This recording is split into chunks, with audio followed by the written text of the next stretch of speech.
Second পেপারের যতগুলো video lecture তৈরি করেছি এর মধ্যে অনেকগুলো ভিডিওতে কিন্তু আমি এই কনসেপ্টটা ক্লিয়ার করার চেষ্টা করেছি যে ব্যবস্থাপনা আসলে বলেটা কাকে। কারণ আমরা পড়ছি ম্যানেজমেন্ট সেকেন্ড পেপার, এখন যদি ম্যানেজমেন্ট কাকে বলে এই সম্পর্কে আমাদের কনসেপ্টে একটু ভুল থাকে বা আমরা যদি না বুঝি যে ম্যানেজমেন্ট কাকে বলে বা ব্যবস্থাপনা কাকে বলে, তাহলে কিন্তু এটা একটা সমস্যাই বটে। এখন প্রশাসন কাকে বলে? ব্যবস্থাপনা, প্রশাসন, সংগঠন, এদের মধ্যে সম্পর্ক কি? এবং সেই সাথে এখানে আমি আমার একটা পার্সোনাল এক্সপিরিয়েন্স শেয়ার করি যে যখন আমি পড়তে বসি তখন আমি যে সাবজেক্টটা পড়ছি ওই সাবজেক্টের বাইরে অন্য কোনো সাবজেক্টে আমার কতগুলো চ্যাপ্টার বাকি বা কি সিলেবাস বাকি, এই জিনিসগুলো মাঝে মধ্যে আমাকে একটু টেনশনে ফেলে দেয়। তাহলে এটা কিন্তু একটা সমস্যা যেটা আমি পড়ার সময় ফেস করি। এখন আমি যেমন পড়াশোনার সময় এই একটা প্রবলেম ফেস করি, তেমনি বাংলাদেশে ব্যবস্থাপনার ক্ষেত্রে কি কি সমস্যার মুখোমুখি হতে হয়। তাহলে এই সব কোয়েশ্চেনের আনসার হচ্ছে যে আমরা এই ভিডিওতে জানবো। আসসালামু আলাইকুম সবাইকে, welcome to another new video of management second paper. Management second পেপারের অন্যান্য ভিডিওগুলোর মতো এই ভিডিওতেও ইনস্ট্রাক্টর হিসেবে আমি আছি তাবাসসুম আমরিন প্রিয়তি। আমি বর্তমানে ঢাকা ইউনিভার্সিটির মার্কেটিং ডিপার্টমেন্টে পড়াশোনা করছি। তাহলে আমরা যে কোয়েশ্চেনের আনসারগুলো জানবো এর মাধ্যমে কিন্তু আমরা ব্যবস্থাপনা নিয়ে যে অধ্যায়টা আছে আমাদের ম্যানেজমেন্ট সেকেন্ড পেপারের, সেটা তিনটা টপিক সম্পর্কে জানবো, যেটা তোমরা দেখতেই পাচ্ছ। ব্যবস্থাপনা এবং প্রশাসন সম্পর্কে ধারণা পাবো, সংগঠন, ব্যবস্থাপনা ও প্রশাসনের মধ্যে সম্পর্কটা কি সেটা জানতে পারবো, এবং বাংলাদেশে ব্যবস্থাপনার ক্ষেত্রে কি কি সমস্যা রয়েছে সেটা সম্পর্কে আমরা জানতে পারবো। তাহলে চলো আমরা পড়াশোনা শুরু করে দিই। প্রথম টপিকটাই হচ্ছে ব্যবস্থাপনা ও প্রশাসন। আচ্ছা, যেহেতু আমি বলেছি যে আমি ব্যবস্থাপনার কনসেপ্টটা অনেকবার আলোচনা করেছি, তো ব্যবস্থাপনার ডেফিনিশনটা একটু মনে করা ট্রাই করো তো। ব্যবস্থাপনা কাকে বলে?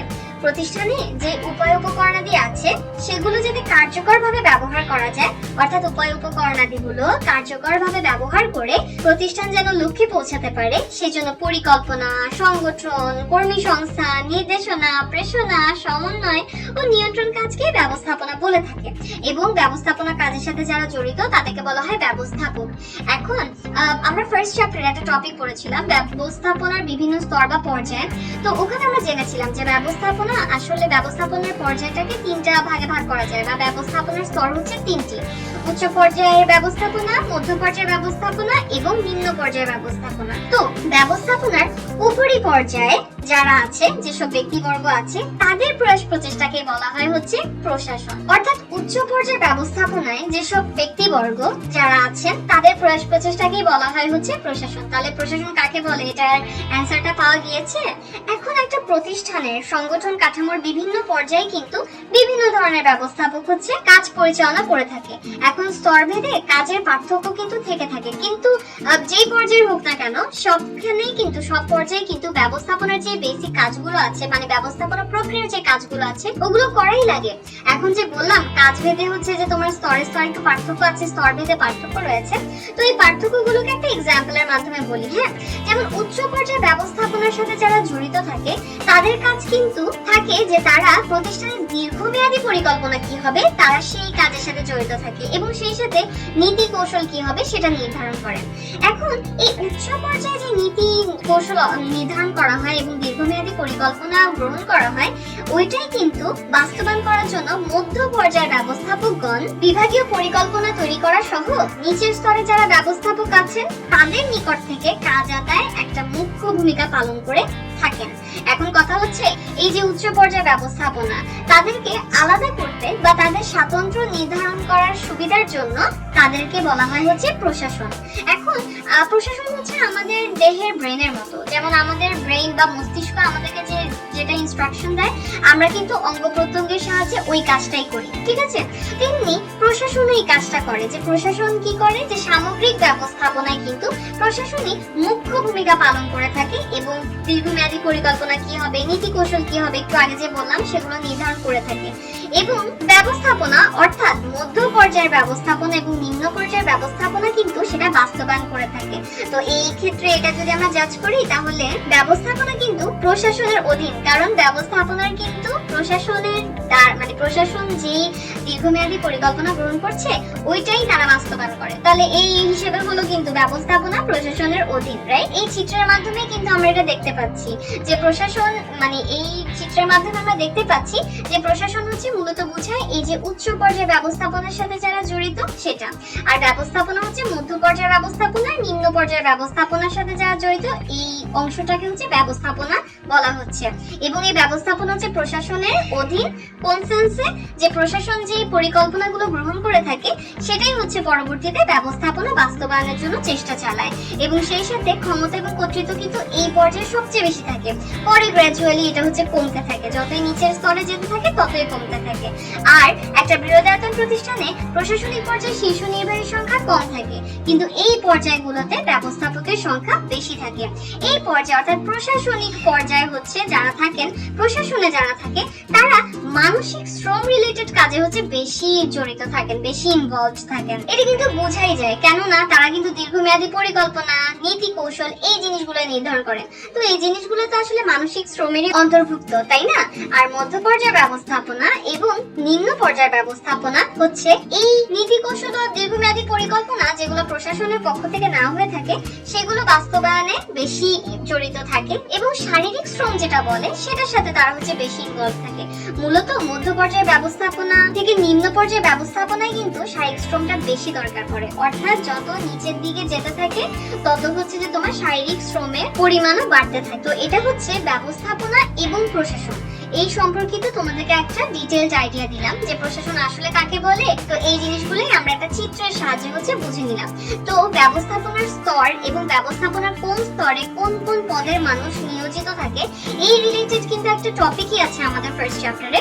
তো ওই ভিডিওটা দেখলেও কিন্তু তোমরা একটা আইডিয়া পাবে যে ব্যবস্থাপনার স্তর কয় ভাগে বিভক্ত, মানে স্তর কয়টা এবং কোন স্তরে কারা কারা কর্মরত থাকে এই বিষয়ের সম্পর্কে হচ্ছে যে তোমরা একটা ভালো ধারণা পাবে আশা করি। এবং আমরা যদি ব্যবস্থাপনা পর্যায়ের বিষয়টা জাজ করি তখন কিন্তু আমরা দেখবো যে প্রশাসন আর ব্যবস্থাপনা এই দুটার মধ্যে কিন্তু পার্থক্য রয়েছে।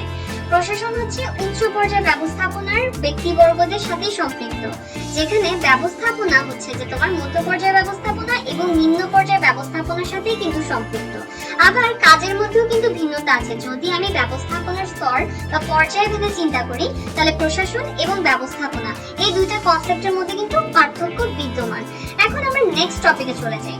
নেক্সট টপিকটা হচ্ছে সংগঠন, ব্যবস্থাপনা ও প্রশাসনের মধ্যে সম্পর্ক। সংগঠন যেটাকে ইংরেজিতে বলা হয় অর্গানাইজেশন, ব্যবস্থাপনা যেটাকে ইংরেজিতে বলা হয় ম্যানেজমেন্ট, প্রশাসন যেটাকে ইংলিশে বলা হয় অ্যাডমিনিস্ট্রেশন। এদের মধ্যে সম্পর্কটা কি? আসলে এই তিনটে বিষয় কিন্তু একটা আরেকটার সাথে সম্পর্কযুক্ত। ধরো সংগঠন নেই, অর্গানাইজেশন নেই, তাহলে না ব্যবস্থাপনার কথাটাই আসে না, আবার প্রশাসনের কথাটাই আসে না।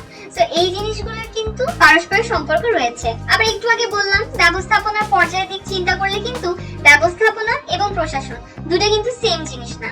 তো এখন যদি আমরা এটার সম্পর্কটা দেখতে চাই এই তিনটা বিষয়, তো তাদের আলাদা আলাদা কনসেপ্ট কিন্তু আমাদের জানতে হবে, নয়তো আমরা বুঝবো না যে তিনটা কোন দিক থেকে পৃথক বা এদের মধ্যে সম্পর্কটা কেমন। এই জিনিসগুলো কিন্তু আমরা তখন বুঝতে পারবো না। তাহলে প্রথমে আসা যাক সংগঠন, এটা কাকে বলে? প্রতিষ্ঠানে যে উপকরণাদি আছে ওগুলোকে সংহত এবং সেই সাথে সমন্বিত করার কৌশলকে বলা হয় হচ্ছে সংগঠন। এখন কথা হচ্ছে একটা শব্দকে কিন্তু বিভিন্ন অর্থে ব্যবহার করা যায়। এখন যদি প্রতিষ্ঠান অর্থে আমরা চিন্তা করে থাকি, সংগঠন হচ্ছে কি যে কয়েকজন ব্যক্তি তারা একসাথে হয়েছে, মানে কোন একটা লক্ষ্য অর্জন করার জন্য। তো কয়েকজন ব্যক্তি তাদের সংঘবদ্ধ সম্পর্কের কাঠামোকে কিন্তু বলা হয় সংগঠন। এখন কথা হচ্ছে তার মানে এখানে বোঝাই যায় যে সংগঠনে কি হয়, কয়েকজন ব্যক্তি তারা একটা লক্ষ্য অর্জন করার জন্য একসাথে কাজ করে থাকে। এবং এই ক্ষেত্রে কিন্তু দেখা যায় কেউ থাকে ঊর্ধ্বতন, কেউ থাকে অধস্তন, এবং এভাবেই তারা কিন্তু সম্পর্কযুক্ত থাকে। প্রতিষ্ঠানে যত কাজ বাড়ে তত দেখা যায় যে ব্যবস্থাপনা পর্যায় বা স্তরও বাড়তে থাকে। এবং এই সংগঠনের বা প্রতিষ্ঠানেরই উচ্চ স্তরে যারা থাকে তাদেরকে বলা হয় হচ্ছে প্রশাসন, অর্থাৎ উচ্চ স্তরে যেসব নির্বাহীরা কর্মরত আছে, কাজ করছে, তাদের কাজকে বলা হয় প্রশাসন। এবং মধ্য ও নিম্ন পর্যায়ে যারা কাজ করছে সেই ব্যবস্থাপকদের কাজকে বলা হয় ব্যবস্থাপনা। তাহলে দেখো সংগঠন এটার মাধ্যমে কিন্তু কয়েকজন ব্যক্তি লক্ষ্য অর্জনের জন্য কাজ করে থাকে এবং এই যে যত আমার কাজ বাড়তে থাকবে ততই হচ্ছে ব্যবস্থাপনার স্তর বাড়ে, এবং ব্যবস্থাপনার একদম উপরি পর্যায়ে যারা থাকে তাদেরকে নিয়ে তাদের প্রয়াস প্রচেষ্টা বা কাজকে বলা হয় প্রশাসন। তাহলে এভাবেই আর হচ্ছে যে একটা জিনিস আরেকবার বলে নেই যে বাকি যে পর্যায়ে, মধ্য পর্যায়ে এবং নিম্ন পর্যায়ে আছে সেগুলোকে, সেই পর্যায়ে ব্যবস্থাপকদের কাজকে বলা হয় ব্যবস্থাপনা। এখন আসা যাক ম্যানেজমেন্ট, এইটার কনসেপ্টটা। ম্যানেজমেন্ট কাকে বলে? প্রতিষ্ঠানে যে উপকরণাদি আছে সেগুলোকে ঠিকভাবে কাজে লাগিয়ে প্রতিষ্ঠান যাতে লক্ষ্য অর্জন করতে পারে সেই জন্য ব্যবস্থাপনা প্রক্রিয়া যে কাজগুলো আমরা জেনেছিলাম, যে পরিকল্পনা, সংগঠন, কর্মী সংস্থান আর বাকি কাজগুলো, ওগুলো করাকেই বলা হয় হচ্ছে ব্যবস্থাপনা। এখন কথা হচ্ছে প্রতিষ্ঠানে বিভিন্ন ধরনের উপকরণ আছে, মানবীয় উপকরণ আছে, বস্তুগত উপকরণ আছে, এগুলো যতই উন্নত হোক কিন্তু দিন শেষে যদি ব্যবস্থাপনা ভালো না হয়, ম্যানেজমেন্ট যদি ভালো না হয়, তখন কিন্তু প্রতিষ্ঠানে বিশৃঙ্খলা হবেই, এবং এটা কিন্তু প্রতিষ্ঠানের লক্ষ্য অর্জনে কখনোই সহায়ক হবে না যদি ম্যানেজমেন্ট ভালো না হয়ে থাকে। তো তার মানে কিন্তু বোঝা যাচ্ছে যে শুধুমাত্র কয়েকজন ব্যক্তি একসাথে থাকলেই কিন্তু সংগঠন হয় না, তাকে প্রয়োজন অনুযায়ী কিন্তু বিভিন্ন বিভাগ এবং উপবিভাগে সাজাতে হয়, এবং কার কি করণীয় সেই জিনিসটা কিন্তু ঠিক করে দিতে হয়। আর এভাবেই কিন্তু ব্যবস্থাপনার মাধ্যমেই কিন্তু সংগঠন বা প্রতিষ্ঠান কার্যকরভাবে পরিচালনা করা যায়। তাহলে একত্রে একদল মানুষ কাজ করলেই হবে না, সেখানে কিন্তু ব্যবস্থাপনার উপস্থিতি থাকা লাগবে এবং কার্যকর ব্যবস্থাপনা থাকতে হবে। তার মানে সংগঠন এবং ব্যবস্থাপনার যে সম্পর্কযুক্ত, আশা করি একটা আইডিয়া তোমাদেরকে দিতে পারছি। এখন নেক্সট যেটাতে আসবো সেটা হচ্ছে প্রশাসন। এখন প্রশাসন হচ্ছে ব্যবস্থাপনার একদম উচ্চ পর্যায়ে যারা আছে, উচ্চ পর্যায়ে নির্বাহীগণ বা ব্যক্তিবর্গ যারা আছেন তাদের কাজকে আমরা বলবো প্রশাসন। এবং যারা আছেন অর্থাৎ ব্যবস্থাপনার সর্বোচ্চ স্তরে যেসব ব্যক্তি বা ব্যক্তিবর্গ আছেন তাদেরকে আমরা বলবো, মানে ব্যক্তিদেরকে আমরা বলবো প্রশাসক, তাদের কাজকে বলবো প্রশাসন। এবং প্রশাসন কিন্তু হিউম্যান ব্রেইনের মতো, অর্থাৎ ব্রেইন যেরকম আমাদেরকে ইনস্ট্রাকশন দিয়ে দেয়, প্রশাসনের মাধ্যমেও কিন্তু উচ্চ পর্যায়ের যারা আছে নির্বাহীগণ তারা হচ্ছে যে প্রতিষ্ঠান দীর্ঘমেয়াদী পরিকল্পনা কি হবে, নীতি কৌশল কি হবে সেগুলো ঠিক করে দেন, এবং ওগুলো বাস্তবায়নের জন্যই কিন্তু ব্যবস্থাপনা এবং সংগঠনের সাহায্য প্রশাসন নিয়ে থাকে। তাহলে দেখো, আমার যদি প্রশাসন শুধু থাকে তাহলেও কিন্তু হবে না, সংগঠন এবং ব্যবস্থাপনার হেল্প কিন্তু নিতে হবে। আবার সংগঠনও কিন্তু একদল মানুষ একত্রিত হয়ে যে সংগঠন গড়ে উঠবে এবং সেই সাথে প্রাতিষ্ঠানিক লক্ষ্য অর্জন করা যাবে তা কিন্তু না, ব্যবস্থাপনা উপস্থিতি কিন্তু দরকার আছে। তাহলে এভাবেই আমরা দেখছি সংগঠন, ব্যবস্থাপনা, প্রশাসন এরা কিন্তু সম্পর্কযুক্ত। তো আমরা যে এত লম্বা একটা ডিসকাশন করলাম এটার মাধ্যমে কিন্তু বোঝা যাচ্ছে যে প্রশাসন কিসের মতো কাজ করে? হিউম্যান ব্রেইনের মতো কাজ করে, অর্থাৎ নীতি পদ্ধতি নির্দিষ্ট করে দেয়, পরিকল্পনা কিভাবে ঠিক করে দেয়, সংগঠন কিভাবে চলবে ব্যবস্থাপনা হচ্ছে সেটার পথ দেখিয়ে দেয়, এবং সেই সাথে উপায় উপকরণ কিভাবে ইফেক্টিভলি ব্যবহার করা যাবে ব্যবস্থাপনার কাজ কিন্তু ওই রিলেটেডই। আর সংগঠন হচ্ছে উপকরণাদিকে যাতে কার্যকরভাবে ব্যবহার করা যায় সেটারই একটা উপায়। তাই বলা হয় সংগঠন হচ্ছে বাহু, ব্যবস্থাপনা হচ্ছে চোখ, আর প্রশাসন হচ্ছে মস্তিষ্ক। অর্থাৎ মস্তিষ্কের মতো প্রশাসন হচ্ছে দিক নির্দেশনা দিয়ে দিবে, নীতি নির্ধারণ করে দিবে, এরপরে ব্যবস্থাপনা হচ্ছে নির্দেশ করবে যে কিভাবে উপায় উপকরণ আদি ঠিকঠাক ভাবে কার্যকরভাবে ব্যবহার করা যাবে, এবং সংগঠন হচ্ছে যে উপকরণাদিকে কার্যকরভাবে ব্যবহার করার চেষ্টা করবে। অর্থাৎ ব্রেইন যেরকম আমাদেরকে করণীয় নির্দেশ করে দেয়, প্রশাসনও সেভাবে নির্দেশ করে দিবে যে কোনটা কি করতে হবে, দীর্ঘমেয়াদী পরিকল্পনা কি হবে। চোখের মাধ্যমে যেমন আমরা বুঝতে পারি যে আমাদের কোন দিকে এখন যাওয়া উচিত, তেমনি ব্যবস্থাপনাও নির্দেশ করে দিবে যে কিভাবে উপকরণাদিকে কার্যকরভাবে ব্যবহার করা যাবে। এবং বাহুর মাধ্যমে যেরকম আমরা কাজগুলো করে থাকি তেমনি সংগঠন একটা উপায় উপকরণাদিকে কার্যকরভাবে ব্যবহার করার ক্ষেত্রে। আশা করি এই তিনটা বিষয়ের সম্পর্ক কি এই কোশ্চেনের আনসার আমি তোমাদেরকে বুঝাতে পেরেছি। এখন moving forward to the next topic, এখন আমরা জানবো যে বাংলাদেশের ব্যবস্থাপনার ক্ষেত্রে কি কি সমস্যা রয়েছে। প্রথমেই আসা যাক প্রতিযোগী ব্যবসায় পরিবেশের অভাব। আচ্ছা, এর আগে একটা কথা বলি যে বাংলাদেশের ব্যবস্থাপনার ক্ষেত্রে সমস্যা কিন্তু আছে। দেখো, ম্যানেজমেন্ট ফার্স্ট পেপারের এটা একটা টপিক ছিল যে এক মালিকানা ব্যবসা, এটা একটা চ্যাপ্টারই আছে। তো এখন কথা হচ্ছে যে ওখানে পড়ার কথা যে আমাদের বাংলাদেশে যত ব্যবসা প্রতিষ্ঠান আছে বা আমাদের যে ব্যবসাগুলো গড়ে উঠেছে বেশিরভাগ মানে অনেক বেশি পরিমাণের ব্যবসা হচ্ছে এক মালিকানা ব্যবসা। তো ওই এক মালিকানা ব্যবসা না আসলে ব্যবস্থাপনা আর হচ্ছে মালিক যে আলাদা থাকবে, আলাদা সত্তা থাকবে, এই ব্যাপারটা কিন্তু ওখানে হয় না। তো এখন কথা হচ্ছে যে ব্যবস্থাপনার যে চর্চাটা সেটা কিন্তু তাহলে হচ্ছে না যতটুকু হওয়া দরকার।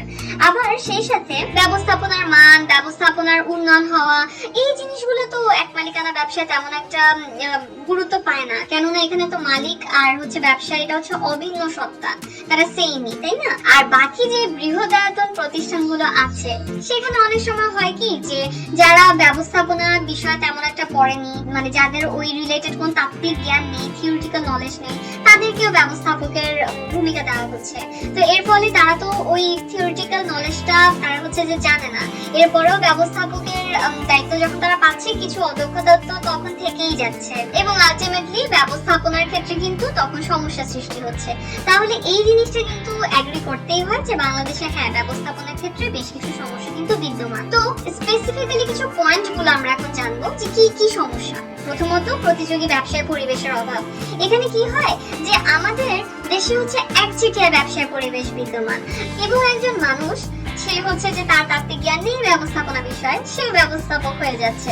তো এর ফলে তো অদক্ষতা দেখা যাবেই এবং নতুন নতুন ব্যবসায় প্রতিষ্ঠান বা প্রতিযোগী পরিবেশ গড়ে ওঠা, এই জিনিসগুলো ব্যবস্থাপনা উন্নতিতে ভূমিকা রাখে, কিন্তু আনফরচুনেটলি এই জিনিসগুলো আমাদের দেশে হয়ে ওঠেনি। অর্থাৎ নতুন নতুন ব্যবসায় প্রতিষ্ঠান গড়ে ওঠার ক্ষেত্রে বা প্রতিযোগী পরিবেশ গড়ে ওঠার ক্ষেত্রে এখনো আমাদের দেশ পিছিয়ে। তো এই কারণে হচ্ছে যে ব্যবস্থাপনার উন্নয়ন তেমন একটা হচ্ছে না, যেটা একটা সমস্যাই বটে।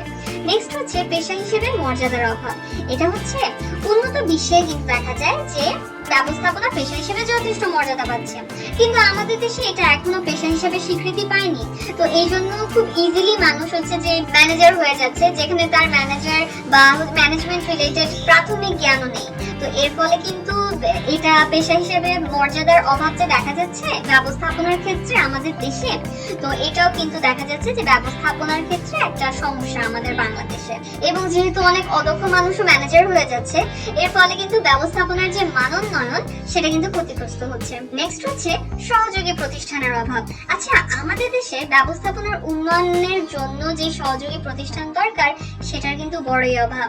আমাদের দেশে হচ্ছে ব্যবসায় প্রশাসন কেন্দ্র, যেটা হচ্ছে আইবিএ নামে পরিচিত, Bangladesh institute of management, Bangladesh লোক প্রশাসন প্রশিক্ষণ কেন্দ্র, এগুলোর মতো কয়েকটা প্রতিষ্ঠান আছে, বাট তেমন একটা না, এদের কার্যক্রম হচ্ছে তেমন একটা বিস্তৃত না, মানে যতটুকু দরকার ব্যবস্থাপনার উন্নয়নে সেটা না আনফরচুনেটলি। এবং এর ফলে দেখা যায় কি যে বাংলাদেশে ব্যবস্থাপনার ক্ষেত্রে এটাও একটা সমস্যা যে সহযোগী প্রতিষ্ঠান নেই। এবং বিশ্ববিদ্যালয় পর্যায়েও কিন্তু এই যে ব্যবস্থাপনা মানে ম্যানেজমেন্ট বিষয়টা, এইটার যে তাত্ত্বিক জ্ঞানের যে কারিকুলাম আছে সেটাও কিন্তু খুব বেশি যে যথেষ্ট এটাও কিন্তু না। সো এই জন্য বাংলাদেশে ব্যবস্থাপনার ক্ষেত্রে এটাও একটা সমস্যা, সহযোগী প্রতিষ্ঠানের অভাব বিদ্যমান। নেক্সট হচ্ছে দক্ষ ব্যবস্থাপকের অভাব। বাংলাদেশে দক্ষ ব্যবস্থাপকের অনেক অভাব রয়েছে, যেখানে হচ্ছে যে দেখা যাচ্ছে যে যার থিওরিটিক্যাল নলেজ নেই ম্যানেজমেন্ট সম্পর্কে, প্রাথমিক জ্ঞান নেই, তাকেও ম্যানেজার বানিয়ে দেওয়া হচ্ছে। এখন এরকম হয় না যে আমরা যারা স্টুডেন্ট আছি আমরা বেশ কয়েকটা সাবজেক্টে অনেক ভালো, আবার কয়েকটা সাবজেক্টে আমরা একটু খারাপ। এখন ম্যানেজার যিনি থাকেন তারও কিছু ভালো গুণ থাকে, আবার হচ্ছে কিছু দোষও থাকে।